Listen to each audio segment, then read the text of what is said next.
Question को देखें। Question में कह रहा है कि determine the AP whose third term is 5 and the seven term is 9। तो ये अरिथमेटिक प्रोग्रेशन का बहुत इंपॉर्टेंट क्वेश्चन है। अक्सर इस तरह के क्वेश्चन में बच्चे कंफ्यूज करते हैं।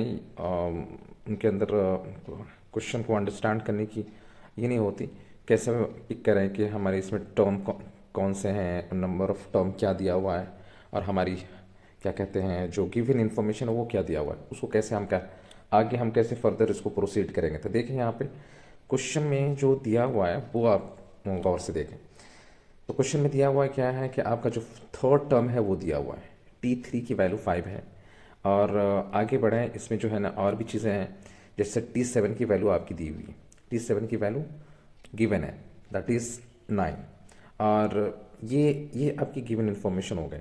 T3 एंड T7 की वैल्यू दी, मीन्स कि टर्म जो है ना, सेवनवा टर्म और थर्ड टर्म आपकी गिवन है, 5 और 9। तो हमें कैलकुलेट क्या करना है इस सवाल में, हमें कैलकुलेट क्या करना है उस चीज़ को देखें। इस सवाल में हमें कैलकुलेट करनी है कि डिटरमिन द एपी, मीन्स हमें वो सीक्वेंस बनानी है अरिथमेटिक प्रोग्रेशन की, वो पैटर्न बनाने हैं, ठीक है, जहाँ पे हमारी थर्ड टर्म की वैल्यू दी हुई है और फिफ्थ टर्म की वैल्यू, सॉरी, सेवन टर्म की वैल्यू गिवन है। सेवन टर्म की वैल्यू क्या है, जो है सेवन टर्म की वैल्यू आपको मैंने बताया 9 है, और जो थर्ड टर्म है उसकी वैल्यू आपकी 9 है, सॉरी 5 है।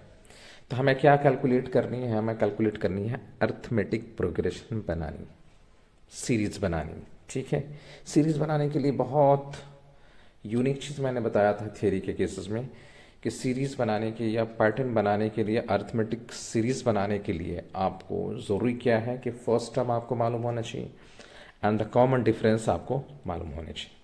अगर ये आपको मालूम है तो आप इजली बना सकते हैं एपी सीरीज। तो चलें हम चलते हैं कि हम फर्स्ट टर्म एंड क्या कहते हैं कॉमन डिफरेंस कैसे फाइंड करेंगे। हमें मालूम है कि जो इक्वेशन है ना, जो फार्मूला है जिसको आप इक्वेशन के फॉर्म में भी आप जान सकते हैं, ये है आपकी इक्वेशन। इक्वेशन क्या है, यहाँ पे देखें, ये Tn की वैल्यू दी हुई है, जो कि फार्मूला है कि किसी भी अरिथमेटिक प्रोग्रेशन में टर्म कैलकुलेट करने का फार्मूला ये बहुत इंपॉर्टेंट फार्मूला है। इससे सारे जो है सिजरा आपको बता देगा अरिथमेटिक प्रोग्रेशन के। तो Tn की वैल्यू क्या है, a plus n minus 1 into d. यहाँ पर डी हमारी जो है ना कॉमन डिफरेंस कहलाएंगे। डी की वैल्यू, डी को हम कॉमन डिफरेंस के फॉर्म में जानते हैं।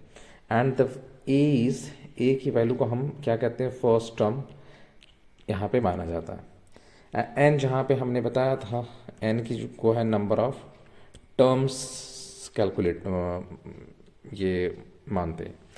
तो ये हमारी इक्वेशन है कैलकुलेट करने के लिए, ए की वैल्यू कैलकुलेट करने के लिए डी की वैल्यू कैलकुलेट करनी। चलें इस इक्वेशन को हम अप्लाई करते हैं इस पर। चूँकि हमारी गिवन इन्फॉर्मेशन क्या है, हमारी गिवन इन्फॉर्मेशन है कि T3 की वैल्यू हमारी गिवन है। इस इक्वेशन को, ये गिवन पैरामीटर को हम अप्लाई करते हैं। तो T3 means number of term हमारी 3 है, तो n की जगह पर हम 3 पुट कर दिया हमने, देखें यहाँ पे 3 रिप्लेस कर दी n की जगह पे। और जो अननोन पैरामीटर है वो आपकी एज इट इज़ है a एंड d।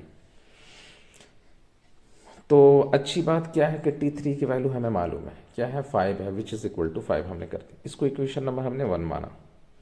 T7 को भी सिमिलरली इसी तरह से हम इस वाले इक्वेशन में पुट करेंगे, जहाँ पे नंबर ऑफ टर्म की वैल्यू क्या है आपकी 7 है, n की जगह पे हम नंबर ऑफ टर्म से जो है ना रिप्लेस करेंगे 7 से। जो हमारी अननोन पैरामीटर है a and d as it is रहेंगे, उसमें कोई किसी तरह की चेंजिंग नहीं। इसको हमने इक्वेशन नंबर 2 कंसिडर किया। जब आप इसको फर्दर सॉल्व करेंगे ना, जब आप इसको सॉल्व करेंगे तो आपकी रिजल्ट यहाँ पे शो हो रही होंगी। देखें आप, सब्ट्रैक्ट 1, यहाँ पे देखें आप ज़रा, जब गौर से देखेंगे इस सॉल्यूशन को तो बहुत मज़ा आएगा कि इसमें कह रहा है कि सब्ट्रैक्ट इक्वेशन 1 फ्रॉम 2, मीन्स 2 में से आपको इक्वेशन 1 को माइनस करना है। तो जैसा कि आपको ने बताया था, इक्वेशन 1 की वैल्यू हमारी a plus 2d which is equal to 5 है।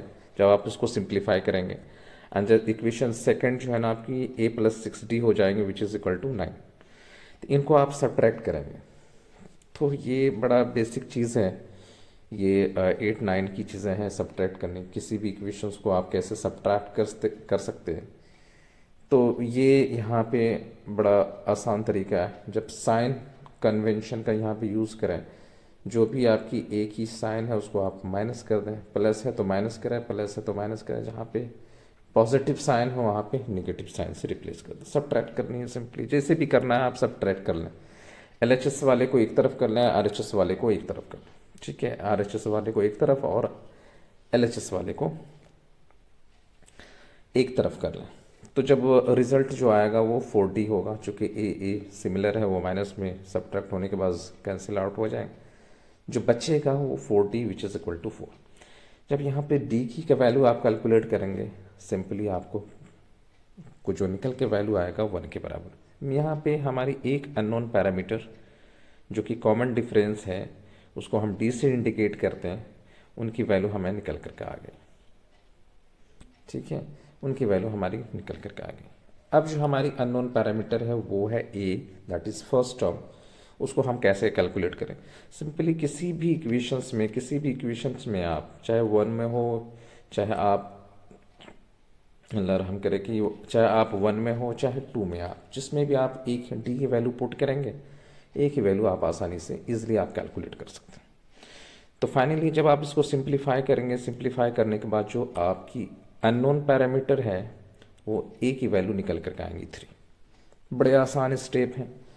तो चलें जी, हमारी 2 पैरामीटर थी जिसको हमें फाइंड करना था, A and D, first term and common difference. अब देखिए हमने जनरल फॉर्म बताया होगा, ठीक है। जब आप स्टडी कर रहे होंगे इनकी थियोरेटिकल पार्ट को जब आप पढ़ रहे होंगे तो वहाँ पे मैंने जनरल फॉर्म बताया था अरिथमेटिक प्रोग्रेशन को कैसे हम लिखते हैं, ठीक है। अरिथमेटिक प्रोग्रेशन को हम कैसे उसको हम रिप्रेजेंट करते हैं या शो करते हैं, उस वक्त मैंने जनरल फॉर्म हमने बताया था। तो जनरल फॉर्म जो होता है अरिथमेटिक प्रोग्रेशन का, उसको हम इस तरह से दिखलाते हैं। ये इनकी तरीका है इनको दिखलाने का। फर्स्ट टर्म को हम एज इट इज़ रखेंगे, ए को कॉमा करेंगे A प्लस D, जितनी भी टर्म है उसको हम सेपरेट करेंगे कॉमा से। नेक्स्ट जो है ना उसमें आप D ऐड करते चले जाए, D जो है ना प्रीवियस में आप ऐड करते चले जाए। तो पहला टर्म होगा A, सेकंड में होंगे A प्लस D, थर्ड में हो जाएंगे A plus 2D and the fourth will be A plus 3D। ये कंटिन्यू आपकी चलती रहेगी। सिंपली जो आपकी अरिथमेटिक प्रोग्रेशन निकल कर आएंगे, जो फाइनली जब आप A एंड D की वैल्यू आप पुट करेंगे तो वैल्यू आपका निकल करके सिंप्लीफाई करने के बाद 3 4 5 6 7, ये आपकी अरिथमेटिक प्रोग्रेशन। फाइनल जो आपको कैलकुलेट करना है, जो हमारी रिक्वायरमेंट है क्वेश्चन की, वो ये है कि आपको अरिथमेटिक प्रोग्रेशन आपको बनानी है, चाहे जैसे भी हो बनाया आप, ठीक है। तो ये है अरिथमेटिक प्रोग्रेशन बनाने का। अब यह है सवाल है कि जैसे भी जो हमने लफ्ज़ कहा वो जैसे भी नहीं होता, एक पैटर्न होते हैं, फार्मूला होता है, एक टेक्निक होते हैं, उसको फॉलो करते हुए आपको अरिथमेटिक प्रोग्रेशन बनानी है। उस टेक्निक में हमने बताया था फार्मूला कैसे यूज़ करना है, और अर्थ में सारी सीरीज़ आपकी अरिथमेटिक प्रोग्रेशन नहीं होंगी, या ये जहन में आप बैठा लें, सारी दुनिया की सारी सीरीज़ आपकी जो होती है वो अरिथमेटिक प्रोग्रेशन नहीं होती। कुछ हार्मोनिक प्रोग्रेशन भी होती है, कुछ ज्योमेट्रिक प्रोग्रेशन भी होती है, और भी तरह की सीरीज़ होते हैं।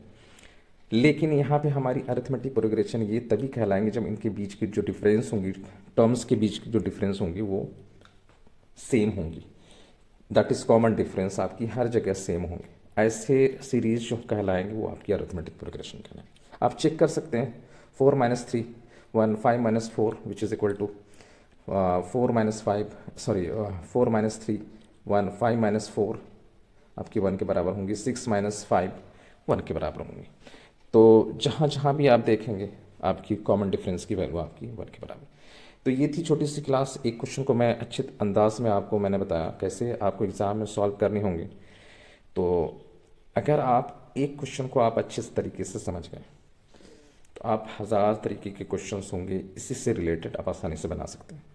तो सबसे ज़्यादा जोर दिया करें कि आप एक क्वेश्चन को आप अच्छे तरीके से समझें। चीज़ है कि आप बहुत सारे क्वेश्चंस आप बना लें लेकिन समझ में कोई भी क्वेश्चंस नहीं आ रहा है। आप एक क्वेश्चन को आप अच्छे तरीके से पकड़ो, उनको अंडरस्टैंड करो, उनकी कॉन्सेप्ट को पकड़ो, आप आसानी से सारे सवाल आप बना सकते हैं उनसे रिलेटेड। ठीक है, तो फिर मिलते हैं इसके नेक्स्ट क्लास में, तब तक के लिए अल्लाह हाफिज़।